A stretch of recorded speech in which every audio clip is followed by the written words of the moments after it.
ये कहानी पूरी तरह से आस्था और प्रेरणा पर आधारित है। इसका उद्देश्य किसी अंधविश्वास को बढ़ावा देना नहीं है, बल्कि भगवान पर विश्वास, भक्ति और सकारात्मक सोच की भावना को दर्शाना है। उस रात आसमान में अजीब सन्नाटा था। हवा ऐसे चल रही थी जैसे कोई अनदेखी ताकत किसी बड़े रहस्य का इशारा कर रही हो। गांव के बाहर पुराने रास्ते पर एक आदमी घबरा कर भाग रहा था। उसके चेहरे पर डर, दर्द और बेबसी साफ दिखाई दे रही थी। उस आदमी का नाम मोहन था। मोहन की आंखों में आंसू थे और वो बार बार पीछे मुड़कर देख रहा था, जैसे कोई उसका पीछा कर रहा हो। अचानक वो एक पुराने पीपल के पेड़ के पास रुक गया। उसकी सांसें तेज चल रही थीं। उसने आसमान की तरफ देखा और कांपती आवाज में कहा, हे खाटू श्याम बाबा, अगर आप सच में अपने भक्तों की सुनते हैं तो आज मेरी मदद जरूर करना, नहीं तो आज सब खत्म हो जाएगा। मोहन के शब्द हवा में गूंज गए, लेकिन उसे नहीं पता था कि उस रात जो होने वाला था वो उसकी जिंदगी ही नहीं, बल्कि पूरे गांव की किस्मत बदल देने वाला था। मोहन एक गरीब किसान था। उसका छोटा सा घर था। पत्नी राधा और 7 साल की बेटी गुड़िया उसकी दुनिया थी।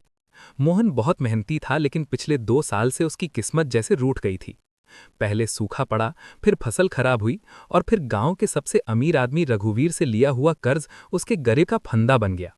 रघुवीर बहुत निर्दयी आदमी था। उसे सिर्फ पैसा दिखता था। एक दिन वो अपने गुंडों के साथ मोहन के घर आया और जोर से दरवाजा पीटने लगा। मोहन, बाहर निकल। मोहन घबरा कर बाहर आया। रघुवीर ने ठंडी हंसी के साथ कहा, 3 महीने हो गए, मेरा पैसा कब देगा? मोहन ने हाथ जोड़ लिए। सेठ जी, थोड़ा समय और दे दीजिए, इस बार फसल अच्छी होगी, मैं आपका सारा पैसा चुका दूंगा।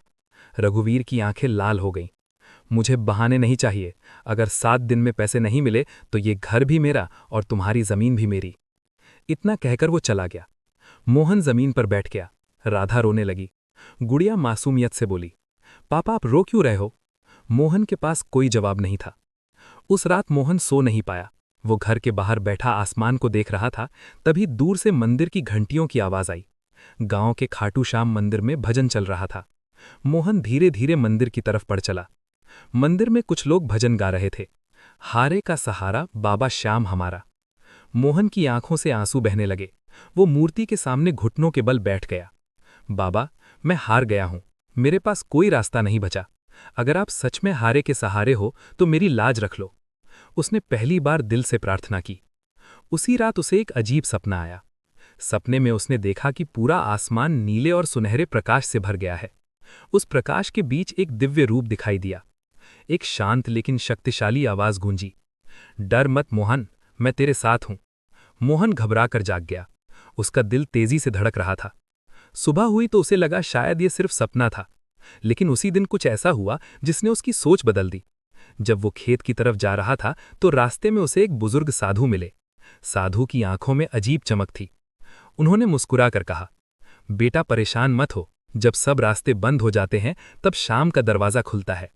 मोहन चौंक गया। उसने तो अपनी परेशानी किसी को बताई भी नहीं थी। साधु ने उसे एक छोटा सा नीला धागा दिया और बोले, इसे विश्वास के साथ बांध लेना, बाकी काम शाम संभाल लेंगे। मोहन कुछ समझ पाता उससे पहले ही साधु वहां से गायब हो गए। मोहन हैरान रह गया। उसने धागा अपने हाथ में बांध लिया। दिन गुजरते गए। रघुवीर के दिए हुए 7 दिन पूरे होने वाले थे। मोहन की चिंता बढ़ती जा रही थी। लेकिन आखिरी दिन कुछ ऐसा हुआ जिसकी किसी ने कल्पना भी नहीं की थी। गांव में अचानक एक बड़ा व्यापारी आया। वो गांव के खेत खरीदना चाहता था। उसने मोहन की जमीन देखी और कहा, यह जमीन बहुत अच्छी है, मैं इसे खरीदना चाहता हूं। मोहन चौंक गया।